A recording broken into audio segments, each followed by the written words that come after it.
The Dod FX69 grunge pedal was supposed to be some sort of Kurt Cobain's signature distortion pedal, the equivalent for a pedal that the Jackson for guitars. There are a lot of stories and controversies on the internet about knowing if Cobain really used it or even despised this pedal to the point that he was throwing it into the crowd after the gigs.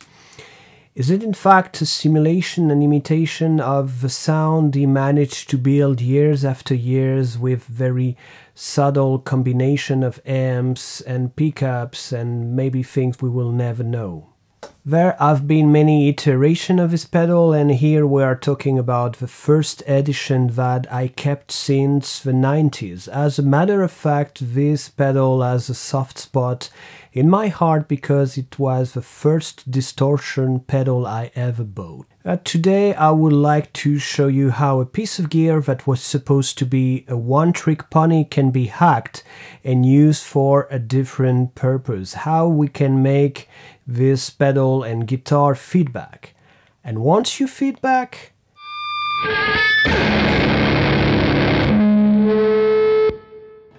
we are testing today what was my first distortion pedal. I used this pedal more and more to create feedback only inside my setup instead of using it as a primary distortion pedal. I switched through time to overdrives, but it remains a very interesting pedal. This is the first generation and it holds very well, even if there are sometimes problems with the switch that can age quite quickly. But what I would like to show you today is this ability to create what I call Wells feedback. Wells feedback because it reminds me of the kind of atmosphere that is somehow submarine. To be able to do this kind of feedback, you will need a guitar with a tremolo. Yahoo! I needed to do this. And here we have a Strat model. We need also a reverberation. We will see that this Holy Grail electro-harmonics is quite interesting. And as something that is extra to create some sound, there is a pitch shift. Good investment, really interesting price point. And this looper, many other loopers can do the job, but this one managed to slow down the sound by 2, and we will see that it's also an interesting thing. So now I'm protecting my ears because the amp is very close to me. First, let's start to understand how we can control a feedback. Of course, the button volume on your guitar will help, and depending also on the position of a pickup position you choose.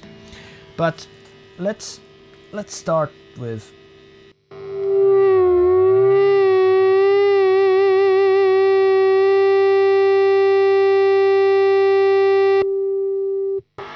So you see that if I hold the strings, I have a first control on the feedback. If I release the string, indeed, I lose the control. And we see that if we get the gain higher,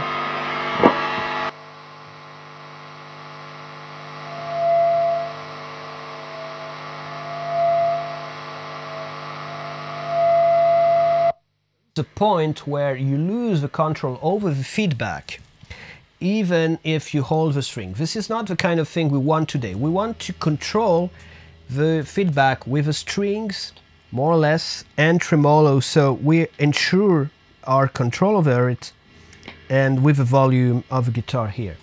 So I want to find this edge point, this threshold, where you just hook the feedback between you, your guitar, and your amp.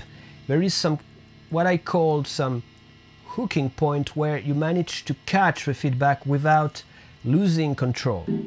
A second thing I had to mention is the more you will add effects like the reverberation, who is going to make sound in the background and to damp your sound, you are going to lose this ability to feedback.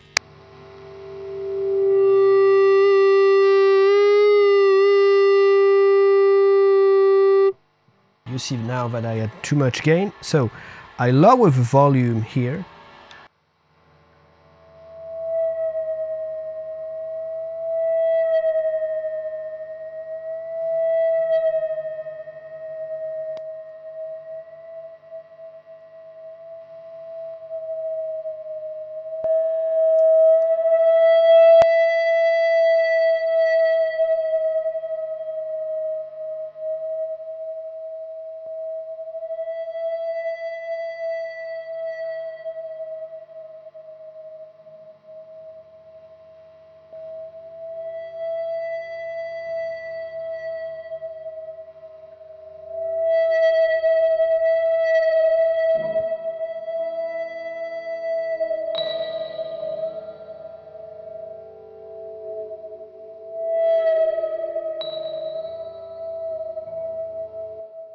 At this point you have many solutions, because you see that the more you gain, the more you have some of your loops inside of it, the less you are going to be able to monitor what you just did and exactly what kind of feedback you are doing right on the spot. And also the sound that is coming from the amp has the possibility of contaminating the feedback you are doing. So one of the options is to let the mix of a loop at 0, and let's try again. And then if you want to be able to have different frequency, you can change the pickup on your guitar, that's an option, but sometimes the frequency you are going to hook will be the one that you will keep during the sustain of the feedback.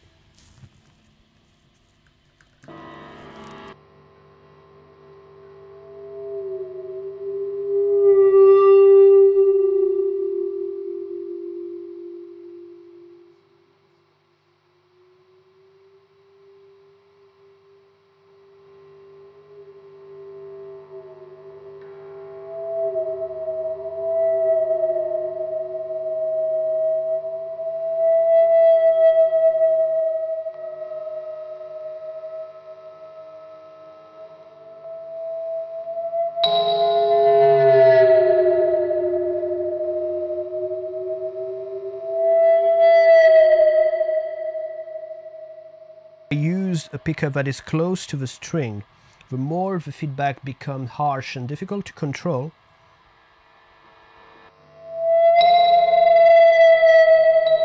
Comes really quickly. So now let's close the loop and listen to what we did.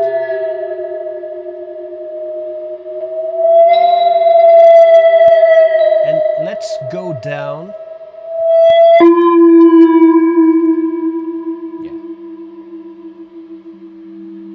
Now we can stack up even more.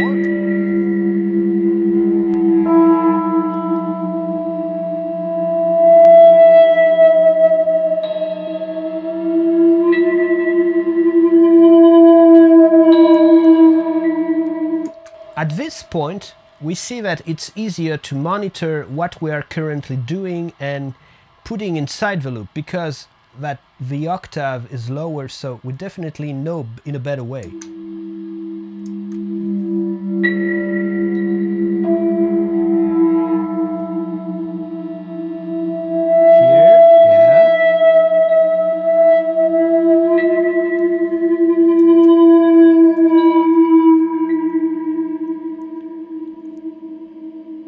And now I want to add something that I discovered with this setup while I was preparing this video for you. This is, I put the on the bridge pickup, I pitch shift down -24 tones.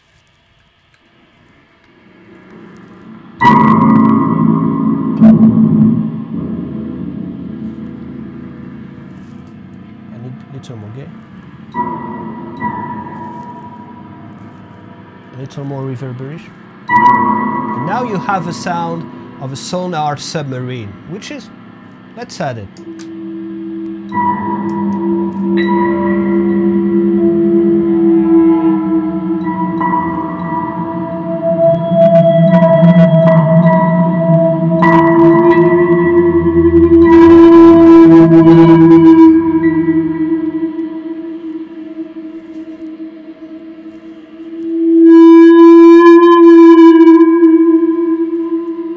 I think it sounds convincing to say it's some kind of Wells feedback. And let me know in the comments down below if you enjoy this video. Is it the kind of feedback you enjoy to do? Did this video help you to build your own sound? And this is the beginning of this channel, so if you enjoy this content, please consider subscribing. Huge thanks for watching, and I hope to see you on this channel very soon.